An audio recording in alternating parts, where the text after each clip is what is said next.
फैगौ 15 आरो 16 नभेम्बराव बर' थुनलाइ आफाद आरो एबसु जयै दिल्लीयाव जा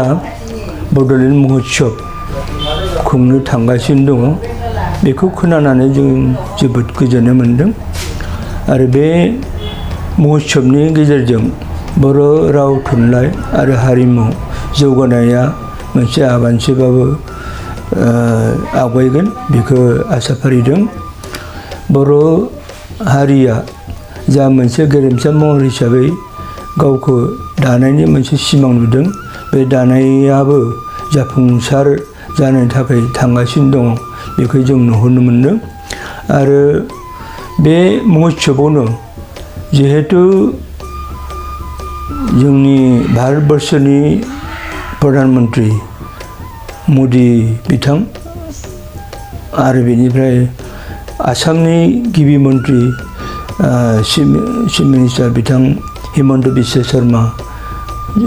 नुजाथिगोन आरो बिथांमोननि नुजाथिनायनि गेजेरजों जोंनि बर' राव थुनलाइ आरो हारिमु बर' हारिखौ मोनसे गेरेमसा महर हिसाबै दानायाव आगानसेबाबो जों आवगायगोन बेखौ जों आसा फारिदों। बिथांमोननि मदद बिथांमोननि जितु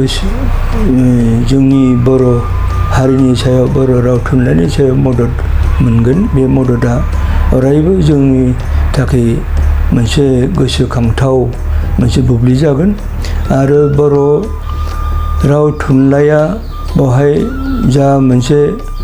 फारिलाइ लायगोन बे फारिलाइयाव जोंनि बर' हारिया बयबो जायफ्रा थांगोन बिथांमोना बाहागो लागोन बे बाहागो लागोनखौ जों खोनादों आरो बेखिनिखौ खोनानानै जि बेखिनिखौ मिथिनानै जोङो गोबारै रंजानाय मोनदों।